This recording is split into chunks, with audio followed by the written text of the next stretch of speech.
이사야 42장 다 찾으신 줄 알고 한 절씩 교독을 읽겠습니다. 내가 붙드는 나의 종, 내 마음에 기뻐하는 나의 택한 사람을 보라. 내가 나의 신을 그에게 주었은즉 그가 이방의 공의를 베풀리라.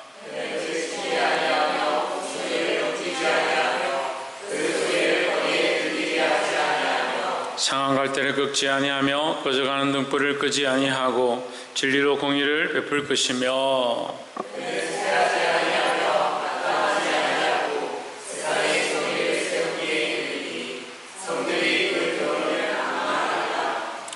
하늘을 창조하여 펴시고 땅과 그 소산을 베푸시며 땅의 백성에게 호흡을 주시며 땅에 행하는 자에게 신을 주시는 하나님 여호와께서 이같이 말씀하시되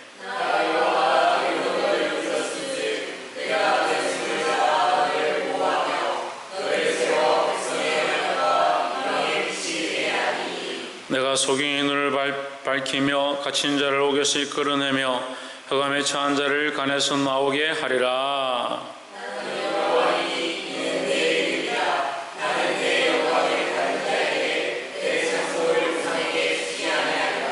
보라, 전에 예언한 일이 이미 이루었느니라. 이제 내가 새 일을 구하노라.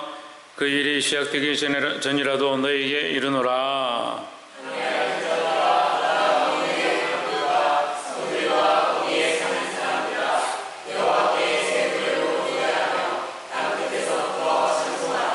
강야와 거기 있는 성읍들과 게달 사람에 거하는 졸락들은 소리를 높이라. 셀라에 거미는 노래하며 산 꼭대기에서 즐거이 부르라.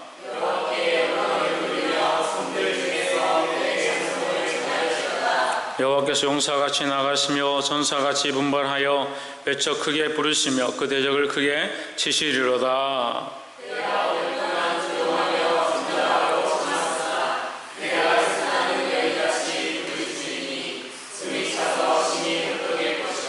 내가 큰 산과 작은 산을 항목케 하며 그 초목을 마르게 하며 강들로 섬이 되게 하며 못들을 마르게 할 것이며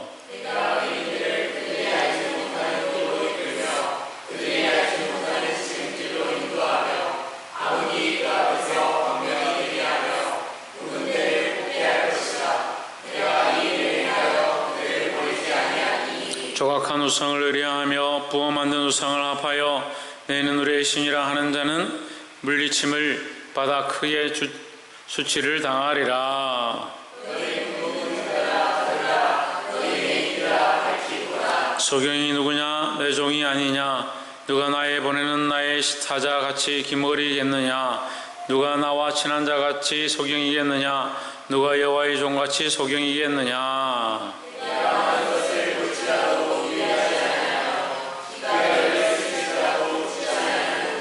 여호와께서 자기의 의로우심을 인하여 기쁨으로 그 교훈을 크게 하며 존귀케 하려 하셨으나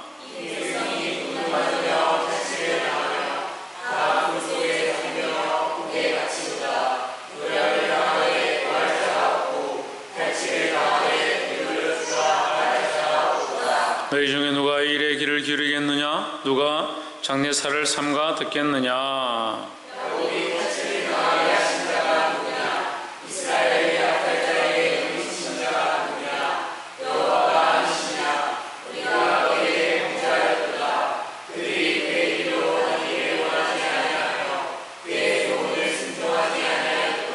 함께 읽읍시다. 그러므로 여호와께서 맹렬한 진노와 전쟁의 위력을 이스라엘에게 쏟아부으심에 그 사방에서 불타오르나 깨닫지 못하며 몸이 타나 마음에 두지 아니하는도다. 아멘. 우리 옆에 성경삽시다. 사랑합니다. 축복합니다. 할렐루야. 오늘 이사야 42장 말씀, 이 말씀을 나눌 때에 하나님께서 우리에게 구원의 약속을 허락하신 이 은혜가 우리 안에 확신으로 서기를 주의 이름으로 축복합니다. 하나님은 구원하시고 은혜를 베푸시는 하나님이다. 우리가 이 이사야 말씀을 통해서 계속 경고를 당하지만 사실 경고는 하나님의 은혜로 인해서 우리에게 주시는 경고다. 우리가 우리를 하나님 버리셨다면 우리에게 경고할 이유가 없다는 거죠. 우리를 경고하시는 것은 결국 뭐냐? 하나님은 은혜로 인해서 우리를 경고하신다. 우리를 왜 책망하시냐? 하나님 사랑하시기 때문에 우리를 책망하신다라는 겁니다. 42장 1절에 내가 붙드는 나의 종, 내 마음에 기뻐하는 나의 택한 사람을 보라. 내가 나의 신을 그에게 주었은즉 그가 이방에 무엇을? 정의를 베풀리라 하십니다. 저희 이 해석도 제가 별로 좋아하진 않는데 개혁개정에서 공의를 다 정의로 바꿔놓은 것도 별로 좋지는 않습니다. 하나님의 행하시는 것은 세상의 정의가 아니기 때문에 하나님의 행하시는 것은 공의다. 하나님의 법이 우선이고 세상의 법은 그 다음이죠. 근데 이게 정의를 베풀려 한다 이런 식으로 해석을 하면 하나님의 말씀이 세상의 기준에서 바른 의처럼 보입니다. 세상의 기준이 아니에요. 하나님의 공의에 맞는 거죠. 그러면 하나님의 종은 뭘 하느냐? 이 세상에 공의를 베푼다. 이 공의를 베푼다는 것이 우리가 잘 알아야 하는데 세상이 공의 행하는 것은 공의가 아닙니다. 세상이 행하는 것은 오히려 정의죠. 세상이 행하는 것은 조금 의는 의인데 바른 일은 일이다 할 수 있죠. 하나님 앞에 온전하지 않죠. 그러면 하나님 앞에 온전한 의는 어디에서 오느냐? 하나님께로부터 오는 거예요. 그러니까 하나님이 행하시는 것은 공의고 사람이 행해서 공의를 행하기는 좀 어렵다는. 사람이 행하는 것은 정의다 이렇게 볼 수 있습니다. 근데 사람이 공의를 온전히 행할 수 없으니까 사람이 아무리 선한 일을 해도 이것이 온전치 않으니까 하나님께서 우리에게 어떤 은혜를 베풀어 주시냐? 하나님께로부터 보낸 자, 내가 붙드는 나의 종 이렇게 할 때 이것은 예수 그리스도를 가리킵니다. 그러니까 너희가 온전한 의를 행할 수 없으니, 너희가 온전히 선할 수 없으니, 너희가 하나님 앞에 온전히 거룩할 수 없으니 내가 너희에게 의를 행할 자를 보내주겠다. 내가 붙드는 나의 종, 내 마음에 기뻐하는 자 곧 내가 택한 사람을 보라. 내가 나의 영을 그에게 주었은즉 누구라고요? 예수 그리스도를 우리에게 보내셔서 그로 뭐하게 하느냐? 이 세상에 이방 가운데 공의를 베풀게 한다는 거죠. 그럼 이 세상에 지금 공의가 있느냐? 이렇게 봐야 됩니다. 세상에 지금 공의가 있냐? 세상에 공의가 없다는 거죠. 세상에 공의가 무너지고 의라고 말하지만 결국 그것은 다수결에 많은 사람들이 원하는 도덕적으로 윤리적으로 맞다라고 생각하는 것이 그들에게 의지, 그게 하나님의 의는 아니다는 거죠. 그러니까 우리는 하나님의 의, 하나님의 공의를 쫓아가야 되죠. 그러니까 누구를 기쁘시게 해야 되냐? 하나님을 기쁘시게 해야 되는 거죠. 세상은 의를 바로 세운 것처럼 보이지만 사실은 많은 회중들을 기쁘게 하는 데 집중되어 있습니다. 법과 모든 규범도요, 회중들, 많은 국민들, 많은 백성들을 기쁘게 하는 데 기준이 되어 있습니다. 그 안에서 질서를 잡고 규칙을 잡고 하는 데 기준이 되어 있습니다. 그러니까 백성들에게 이익이 되지 않으면 다른 나라는 적이 되는 거예요. 그러니까 나라끼리 싸우는 거죠. 근데 거기서 정의가 뭐냐? 거기 조금 더, 그것보다 좀 더 나간 게 인류예요, 인류에. 그러니까 사람을 사랑하는 거예요. 근데 우리는 그거보다 훨씬 위에 있는 거예요. 하나님의 법, 하나님의 공의를 지켜야 되는 거예요. 그러니까 나라에서, 국가에서 어떻게 하라고 하든, 물론 국가의 법도 지켜야 하고, 질서도 지켜야 하고, 세상의 법도 우리가 도덕과 윤리를 온전히 지키려고 힘써야 하지만, 그 위에 뭐냐? 인간애고요. 예? 사람들 사랑해야 하고요. 그 위에 뭐냐? 하나님의 법이다. 하나님의 법. 그러니까 하나님의 법이 제일 우선되어야 한다는 거죠. 물론 세상의 법도 그 하나님의 법 아래서 많은 토대로 지어졌습니다. 세워졌고 만들어졌습니다. 근데 문제는 우리가 이 하나님의 법으로 쫓아가려고 안 한다는 거죠. 예수 그리스도를 보내셔서 이 세상에 세워지지 않은 하나님의 공의, 그것을 세우고자 한다는 거예요. 이 세상이 폐역하고 자기 길로 쫓아가니까 하나님께서 뭐 하시려고 하느냐? 하나님의 법을 세우려고 하는 거예요. 하나님의 공의가 세워지지 않으면 이 세상은 계속 혼돈이고 계속 죄로 말미암아 쫓아가는 겁니다. 거기에 하나님께서 뭘 하려고 하느냐? 하나님의 공의를 세울 자를 보내시고자 하는 거예요. 그럼 예수 그리스도는 오셔서 뭘 하느냐? 이 땅에 오셔서 뭘 하셨느냐? 하나님의 공의를 세우신 자다는 거죠. 그럼 우리도 이 말씀을 알고 뭘 해야 되냐? 하나님의 법을 세워가는 자가 되어야 한다는 겁니다. 하나님 우리에게 예수 그리스도를 보내셔서 온전한 정의와 공의를 세울 수 없었는데 그리스도를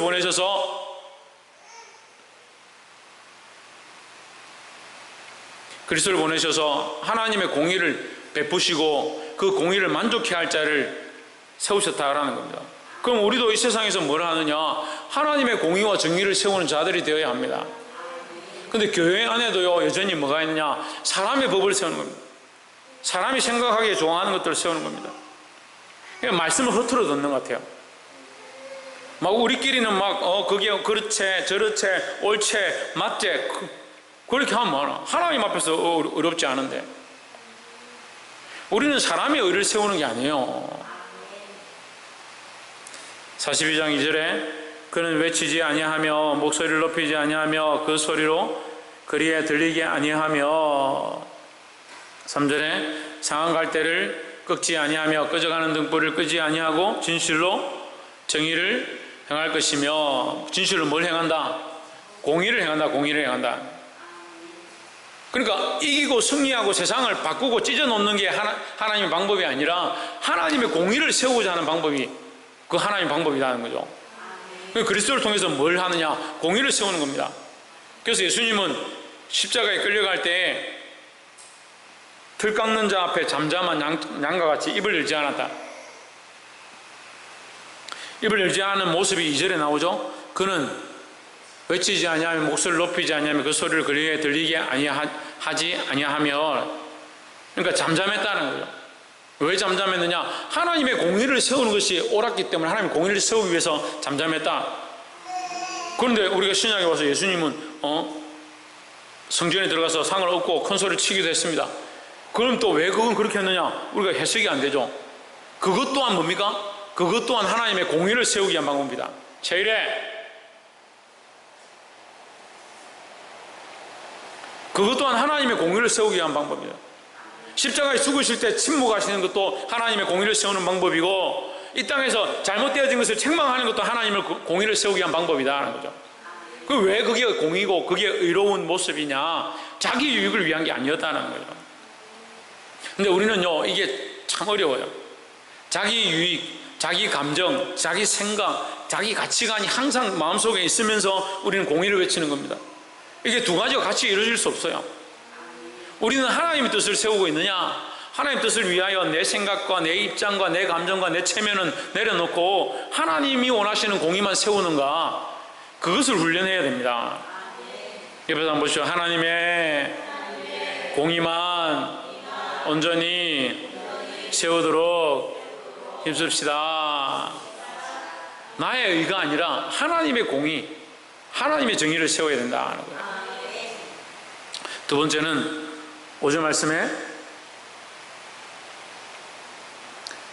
4절을 한번 봅시다. 그는 쇠하지 아니하며 낙담하지 아니하고 세상에 공의를 세우기에 이르리니 섬들이 그 교훈을 앙망하리라 했습니다. 뭘 앙망한다? 그 교훈을 앙망한다. 하나님 말씀을 앙망한다는 거예요. 5절에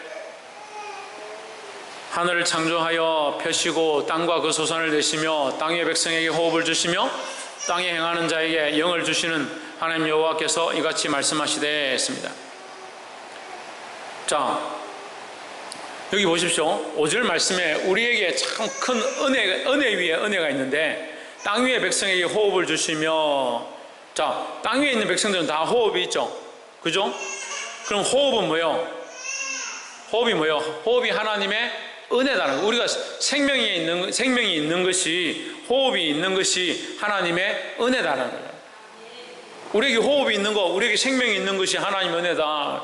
근데 그것으로 은혜가 끝나는 게 아니고 땅에 행하는 자, 이 호흡이 있는 자에게 뭘 주시느냐? 하나님의 영을 주신다. 하나님의 신을 주신다. 성령을 주신다. 성령을 주시는 하나님 여호와께서 이같이 말씀하신다.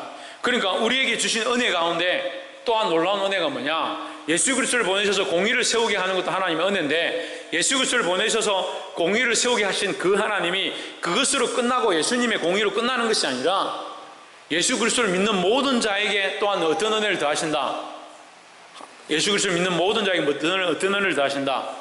성령을 주시는 은혜를 더하신다는 거죠. 그러니까 우리가 죄사함을 받고 구원을 얻은 것도 주의 은혜고요. 생명을 얻은 처음에 생명이 있는 게 호흡이 있는 게 하나님의 은혜인데 죄사함을 입고 구원을 얻은 것 이 더 큰 은혜죠. 그것을 끝나는 것이 아니라 구원을 얻은 자에게 성령을 주셔서 이제 어떻게 살게 하느냐? 하나님의 정의와 공의를 떠나지 아니하고 하나님의 뜻 안에서 살아가도록 성령의 인도함을 받게 한다는 거예요. 그런데 자꾸 인간들이요, 옛날로 자꾸 돌아가는 겁니다. 예수 믿고 성령이 우리 안에 오셔서 성령에 이끌리는 삶을 살아야 되는데, 예수 믿긴 믿는데 삶은 어떻게 사냐? 옛날에 살았던 삶을 사는 거예요. 옛날에 살았던 그 옛 습관대로 살고 사는 거예요. 그래서 우리는 뭘 해야 하느냐? 옛 사람을 자꾸 뭐 한다? 옛 사람을 죽여야 되네. 복종케 하긴 뭘 복종해요? 옛 사람을 죽이고 새 사람을 살아야 된다. 옛 사람이 죽어야 새 사람이 살지요. 그 옛 사람을 죽이고 옛 습관을 끊고 옛 사람을 죽이는 것이 우리가 해야 될 일이다 하는 거예요. 그 새 사람으로 사는데 무엇에 이끌려? 박선희, 무엇에 이끌려? 무엇에 이끌려? 박이상 무엇에 이끌려? 홍준은 무엇에 이끌려? 성령에 이끌려 사는, 성령에 이끌려. 성령에 이끌려 살도록 하나님께서 우리에게 은혜를 베푸신 것이 하나님의 영을 우리에게 부어주신 것이다 하는 거죠. 그래 내 생각으로 어떻게 할까, 뭘 어떻게 할까 이렇게 생각하는 것이 아니라 성령에 이끌리는 삶을 살아야 된다는 거예요. 성령에 이끌리는 삶을 사시기를 주의 이름으로 축복합니다. 마지막 세 번째로 7절에 내가 소경의 눈을 밝히며 갇힌 자를 감옥에서 이끌어내며 흑암에 앉은 자를 감방에서 나오게 하리라.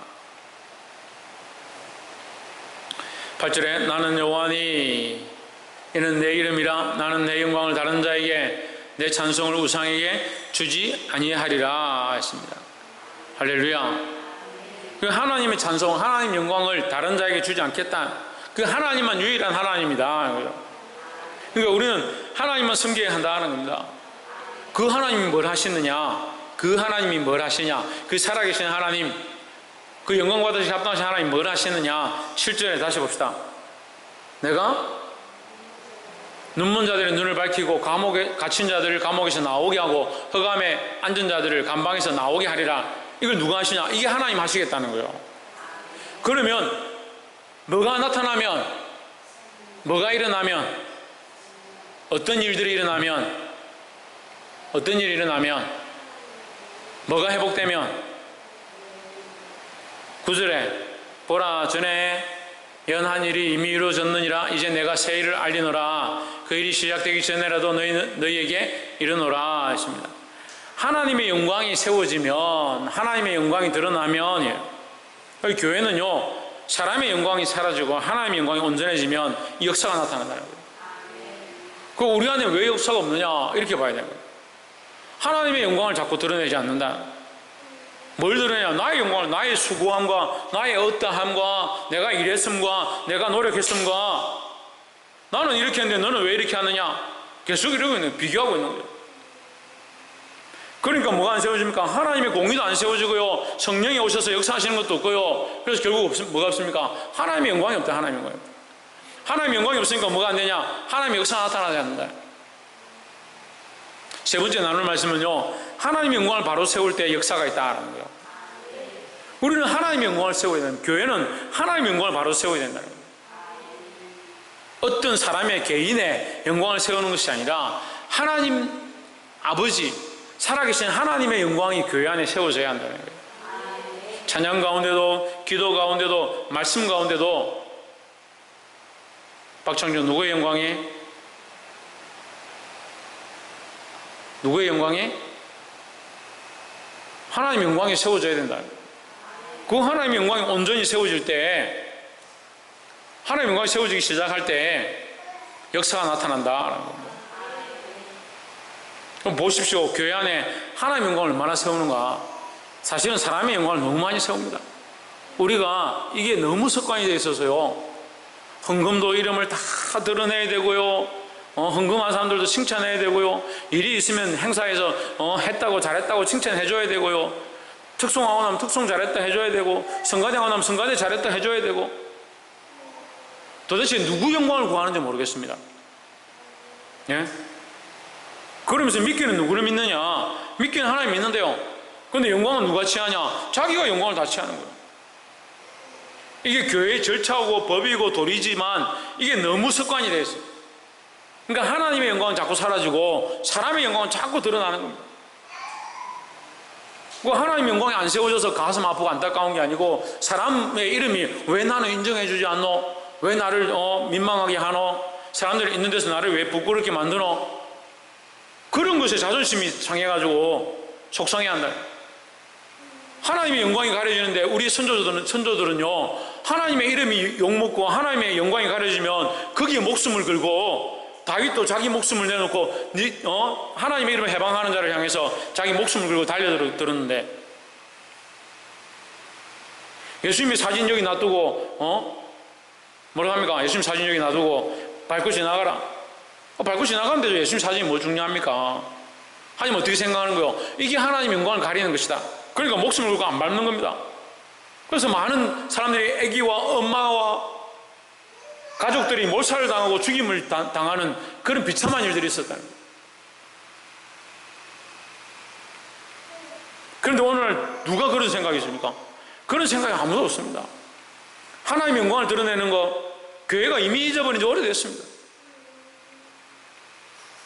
자기 영광은 많이 구하죠. 자기 영광은 사람들 앞에서 우리를 이렇게 인정해달라, 우리가 이만큼 했는데 목사님은 왜 나를 이렇게 몰라주냐. 청년들하고 한 번씩 이 시험에 드는 일들이 닥치는데 만나서 얘기해보면 결국 자기를 알아주지 않았다는 거예요. 자기를 알아주지 않았다. 이 사람은 그렇게 목사님 잘 하지도 않는데 수고했다 잘했다 칭찬해주면서 나는 이만큼 했는데 나한테는 맨날 뭐라 하고 야단치고 왜 그렇게 합니까? 그럼 시험에 들어요.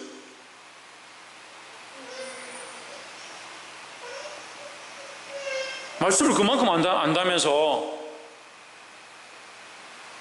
누구의 영광을 구해야 되냐?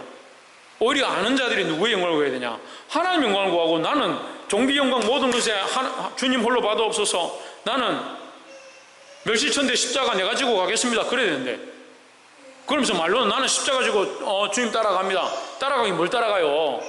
조금만 안 알아주면 섭섭해가지고 병이 나가지고 속이 상해가지고 교회로 오니 많이 그렇게 해서 하면서, 그게 무슨 교회의 모습이요? 그러면서 하나님 역사 나타나기 원하고 병이 치료되기 원하고 사람들이 낫기 원하고, 지금 하나님 역사 없어요. 하나님 역사가 일어날 수가 없어요. 왜 그런지 압니까? 사람들이 너무 잘 살거든요. 자기들 알아서 잘 살거든요. 하나님 없어도 사는데 아무 지장이 없어요. 그럼 하나님의 역사할 틈이 없는 거예요. 하나님이 일하실 이유가 없는 거예요, 여러분. 이게 심각한 겁니다, 심각한 거. 그런데 아는 사람들이 더 문제는요, 알만한 사람들이, 하나님 영광을 알고 하나님 은혜를 알만한 사람들이 하나님 영광을 구하지 않고 하나님의 영광을 드러내지 않는, 자기 이름과 명예는 드러내기 원하고요.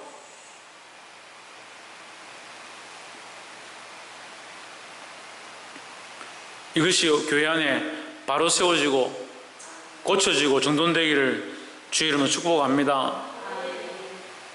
말씀 맺겠습니다. 우리는 공의를 세울 수 있다 없다? 우리는 공의를 세울 수 없다는 거예요. 그래서 공의를 세우지 말고 정의를 행하지 말자는 게 아니라, 우리가 하는 공의와 정의는 온전치 않다. 그래서 인간이 행하는 것이 온전치 않기 때문에 누구를 보내셨냐? 하나님 아들 독생자 예수 그리스도를 보내셨다. 그가 오셔서 뭘 하시냐? 이 공의를 세우는 일을 하셨다는 거예요. 그 공의를 세우는 일을 하심으로 말미암아 우리에게 구원의 길이 열려졌다는 겁니다. 할렐루야.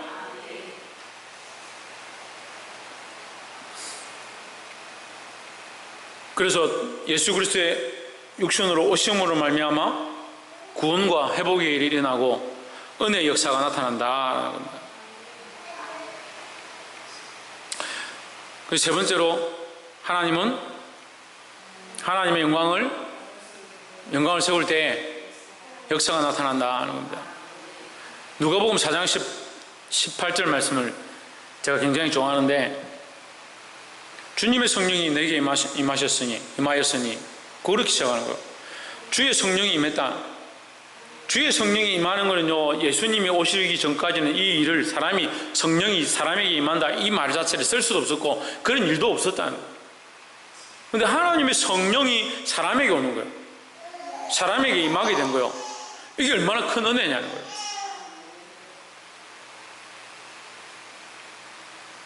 성령이 사람에게 오셔서 우리를 인도하신다는 거예요. 우리는 누구의 인도를 받아야 하냐? 성령의 인도를 받아야 된다. 예수 그리스도의 이 죽으심으로 인간이 호흡이 있는 인간 안에 뭐가 임하느냐? 성령이 임했다는 거죠. 그리고 두 번째가 그거죠. 성령이 우리 안에 오셔서 역사하신다는 거죠. 그리고 이 호흡을 주신 것도 은혜인데 호흡이 있는 육체에 성령이 임한 것, 이것 또한 뭐다? 하나님의 은혜다라는 거죠. 그리고 이 하나님의 은혜를 입은 성령이 임한 이 사람들이 사람의 일을 구하는 게 아니고 하나님의 영광을 구해야 된다는 거예요. 하나님의 영광을 구할 때 어떤 역사가 일어나느냐? 눌린 자가 노임을 받고 갇힌 자에게 해방이 일어나고 허가만 있는 자들이 빛이 임하는 역사가 있다라는 거예요. 우리 교회 가운데도 이 하나님의 역사가 오늘 이곳에 임하기를 원하고, 김여당 오늘 이름 불린 애들은 나중에 종아리 좀 맞아야겠다. 뭐가 세워져야? 내 자존심이, 내 가족의 이름이, 나의 영광이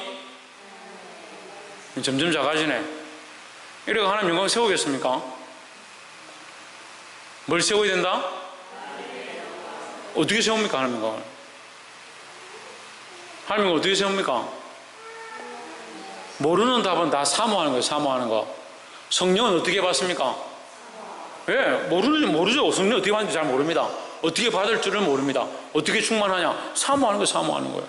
내가 할 수 없으니까 사모하는 거예요. 하나님의 영광을 어떻게 세우냐? 내가 할 수 없습니다. 어떻게 하냐? 하나님의 영광을 사모하는 거예요. 근데 우리는 뭘 사모합니까? 나의 영광을 자꾸 사모하거든요. 하나님의 이름을 존귀케 되는 것, 그것을 사모할 때 교회 가운데 하나님의 거룩한 역사가 일어난다는 거예요. 이 역사를 경험하시고 승리하시기를 주의 이름으로 축복합니다. 기도하겠습니다.